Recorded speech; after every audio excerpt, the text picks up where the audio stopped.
할렐루야. 기도해 주셔서 일정을 잘 마치고 돌아오게 되었습니다.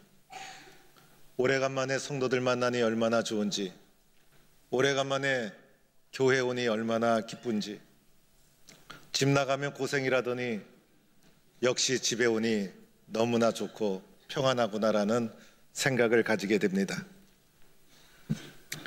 제가 비행기를 탈 때마다 마음에 불안한 마음이 스쳐갑니다. 선교지를 방문해서 비행기를 오를 때마다 불현듯 마음에 불안한 마음이 스쳐갑니다. 나만 이런 마음을 가지고 있는 것일까? 그래서 저희 집사람한테 물어봤더니 저희 집사람도 불안한 마음이 스쳐간다는 것입니다. 그래서 비행기 좌석에 앉으면 꼭 기도합니다. 하나님, 안전하게 잘 다녀오게 해주세요. 그런데 언젠가부턴가 한 가지 기도를 더 하게 되었습니다.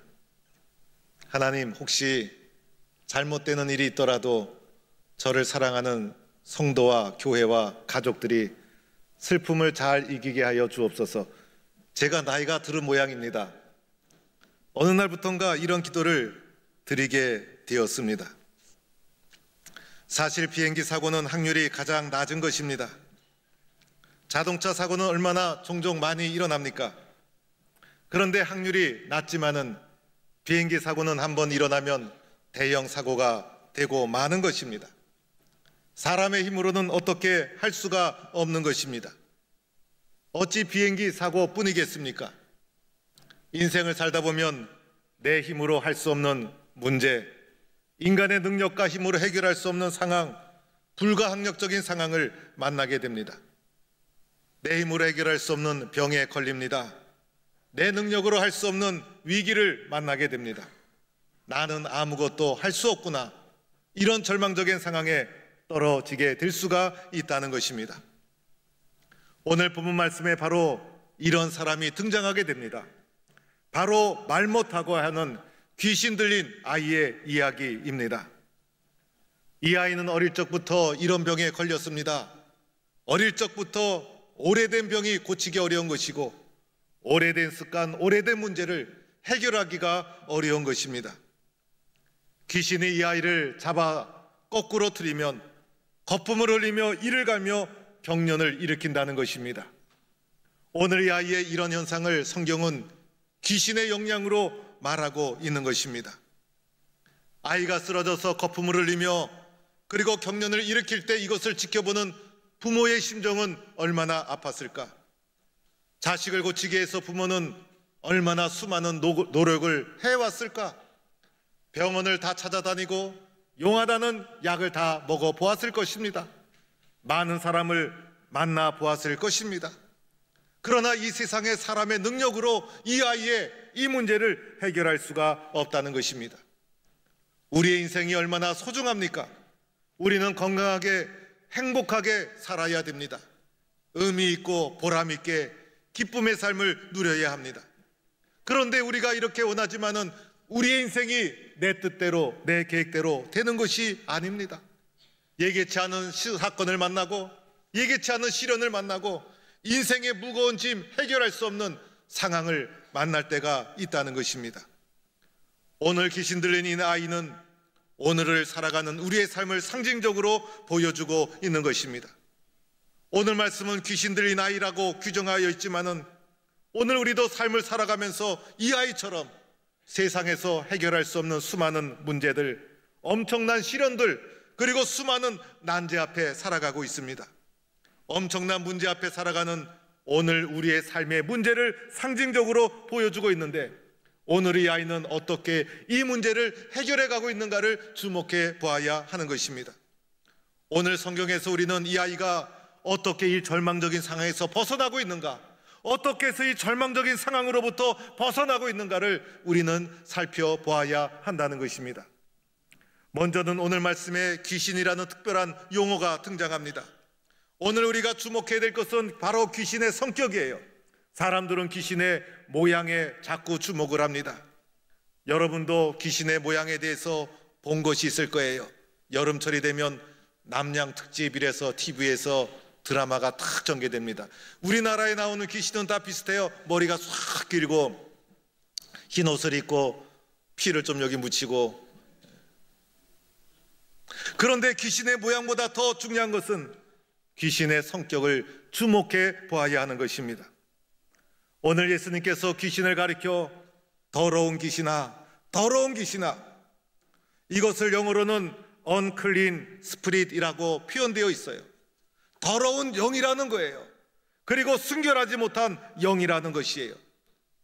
또한 이 아이의 아버지가 예수님께 이렇게 말하죠. 귀신이 그를 죽이려고 물과 불에 자주 던졌나이다.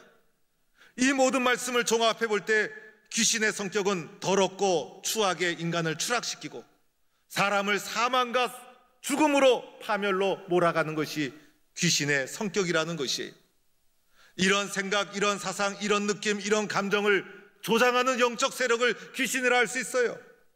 그래서 우리가 어떤 문제를 만났을 때 여러 모양으로 문제를 만날 수 있지만 그 문제 속에서 이 생각, 이 느낌, 이 사상, 이 감정이 나를 어떠한 상황으로 몰아가고 있는가, 어떤 결과를 야기시킬 것인가를 보게 되면 이 감정, 이 느낌, 이 생각이 어디서 온 것인가를 분별할 수가 있다는 것입니다.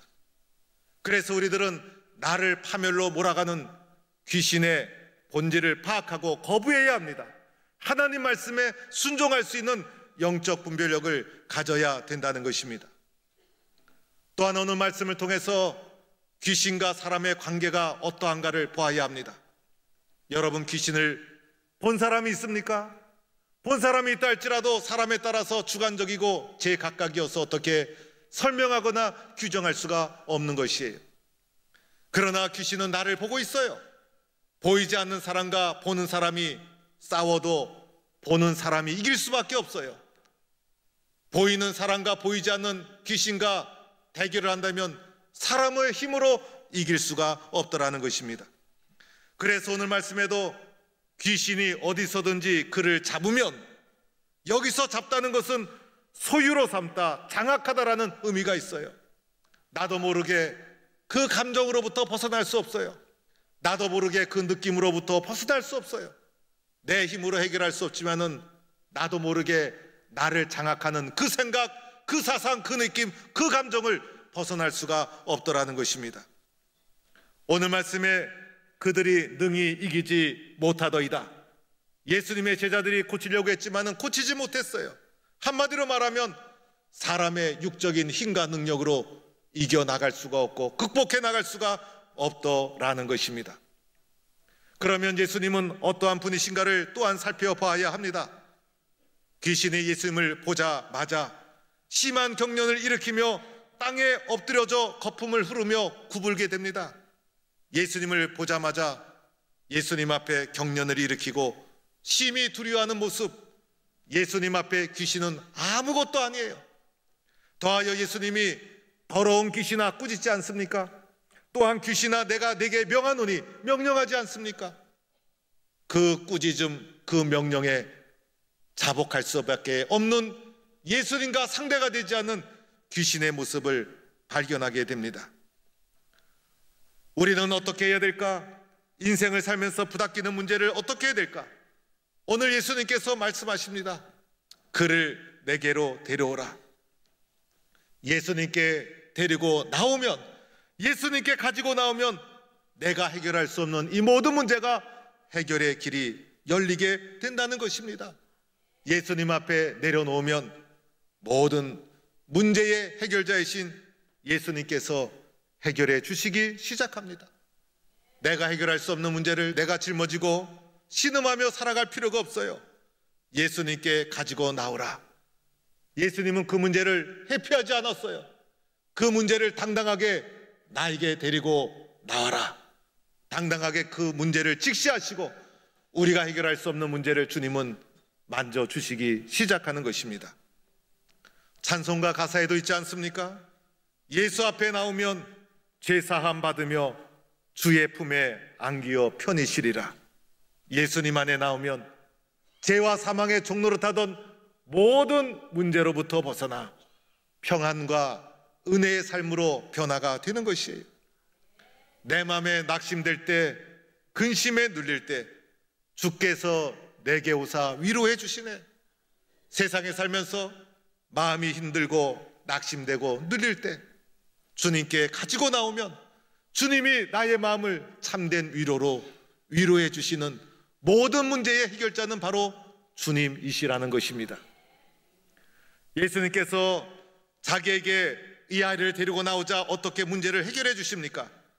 내가 내게 명하노니, 말 못하고 못 듣는 귀신아, 내가 내게 명하노니 그 아이에게서 나오고 다시는 들어가지 말라. 예수님은 다른 것 하지 않았죠. 말씀 한마디로 치유해 주시고 이 아이를 고쳐주셨어요. 이 아이의 손을 잡고 일으켜 세워주셨어요. 예수님은 다른 것 하지 않았어요. 예수님의 말씀 한마디면 모든 문제는 해결되고 생명의 말씀이, 능력의 말씀이 우리의 모든 문제를 해결해 주시는 것입니다. 예수님은 말씀으로 이 아이를 치료해 주신 것입니다. 사랑하는 성도 여러분, 우리는 문제없는 삶 아무도 없죠. 나름대로 자기의 고민, 무거운 짐을 지고 살아가고 있어요. 그런데 사람마다 문제의 크기가 달라요. 어떤 분은 작은 문제를 가지고 크게 생각하고 어떤 분은 큰 문제를 가지고 작게 생각합니다. 어떤 분은 내 문제는 내가 해결할 수 없어 내가 판단합니다. 그러나 내가 할 수 없다고 생각한 그 문제도 주님 앞에 나오면 해결이 되는 거예요. 큰 문제인가 작은 문제인가 그것이 중요한 것이 아니라 중요한 것은 예수님 앞에 가지고 나오느냐 나오지 않느냐의 문제가 더 중요하다는 것입니다. 내가 짊어지면 무겁지만은 예수님께 맡기면 가볍습니다. 내가 짊어지면 길이 보이지 않지만은 예수님께 맡기면 길이 보이기 시작합니다.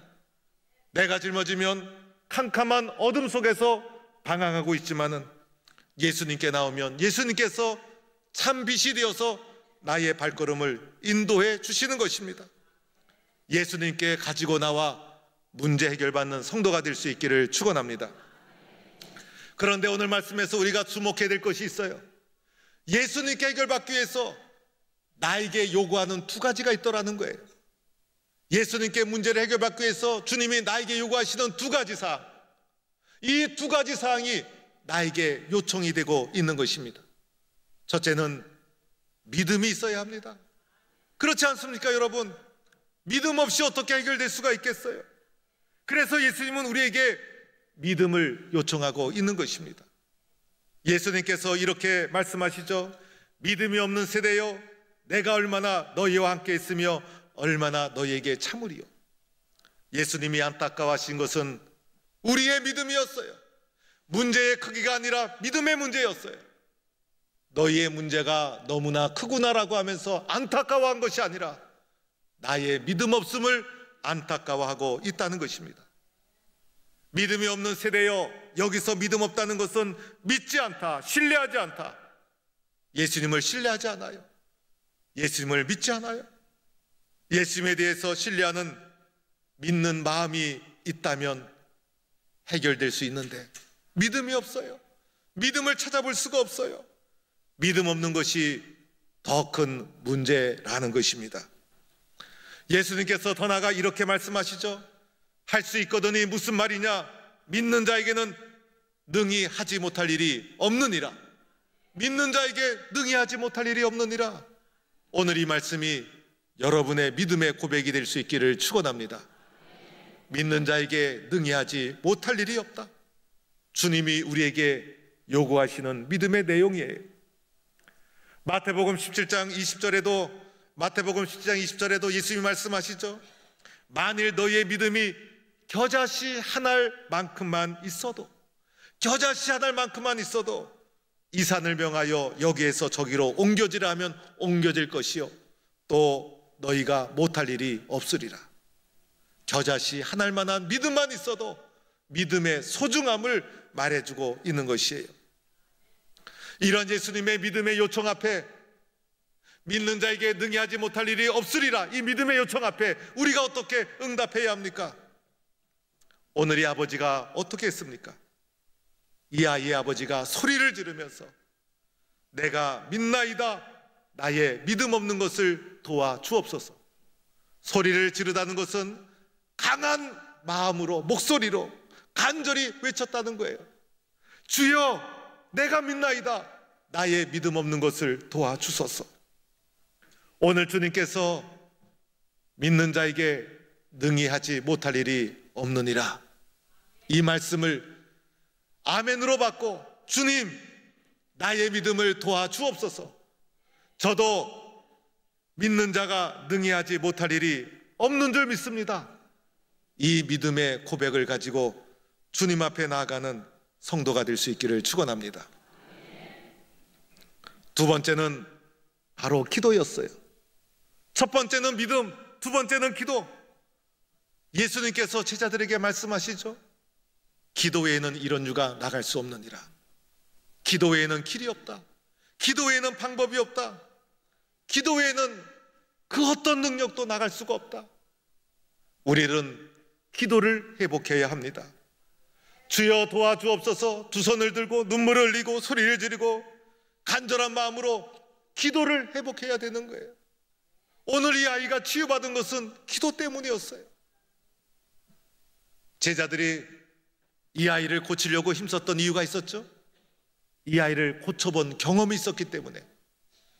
예수님께서 제자들에게 능력도 주시고 권세도 주셔서 제자들이 예수님이 주신 권세를 가지고 세상에 나가 병자를 치유하고 귀신도 축출하고 경험이 있었어요.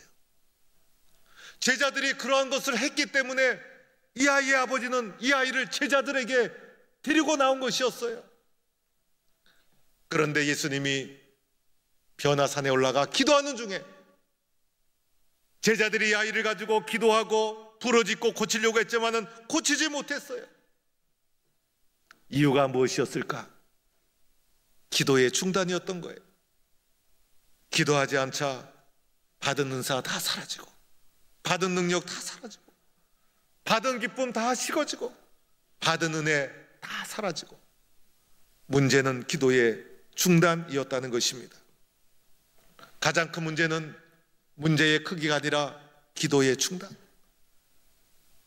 기도하면 문제가 작아지고, 기도하면 용기가 올라오고, 기도하면 사랑도 회복되고, 기도하면 은혜도 회복되지만은 기도하지 않으면 문제도 커지고, 기도하지 않으면 믿음도 흔들리고, 기도하지 않으면 불안함과 두려움이 찾아오게 되는 것이에요. 오늘 우리가 붙잡아야 될 것은 믿음과 기도, 믿음의 기도, 믿음의 기도를 회복해서 주님 앞에 문제에 응답받고 살아가는 성도가 될 수 있기를 축원합니다. 이제 6월 둘째 주에 부흥회가 진행이 됩니다. 저에게는 1년에 2차례 부흥회를 합니다. 부흥회를 할 때마다, 천국 말씀 잔치를 진행할 때마다 가장 안타까운 것은 이 자리에서 은혜 받아야 될 성도가 보이지 않는 거예요. 주님이 말씀 잔치에 성도들이 은혜 받아야 되는데, 은혜 받으면 우리 성도들이 더 신앙이 올라가는데, 은혜 받으면 문제 해결되는데, 우리 성도들 가운데 영적으로 은혜 받으면 더 주님 앞에 귀하게 쓰여질 수 있는데, 집회를 할 때마다 참석하지 않은 성도가 눈에 보여서 너무나 안타까워요. 그런데 진행하다 보면 늘 참석해서 은혜 받는 사람은 늘 참석하고, 보이지 않는 분은 늘 보이지 않고, 심지어는 중직자임에도 불구하고 부흥에 참석한 경험이 없는 성도가 있어요. 너무나 부끄러운 거예요. 이번 부흥회는 나를 위한 부흥회다. 내가 영적으로 회복되는 기회다. 기도 응답받는 기회다. 나도 하나님의 은혜를 경험하고 더 귀하게 쓰여지고 싶다. 나도 인생을 살면서 짊어지고 있는 문제 속에서 허덕이며 사는 것이 아니라 하나님의 능력을 경험하고 싶다. 나도 더 높은 영적 지경으로 올라가고 싶다. 나도 하나님의 살아계심을 경험하고 싶다. 믿음과 기도를 회복하고 싶다. 이런 마음을 가지고 부흥회에 참여할 수 있기를 바랍니다. 그리고 이번 주부터 진행되는 전교인 연속 기도회에 우리 모든 성도들이 기쁜 마음으로 참여해서 기도 응답의 열매, 믿음의 기도의 능력을 함께 누리는 모든 성도가 되기를 주의 이름으로 간절히 축원합니다.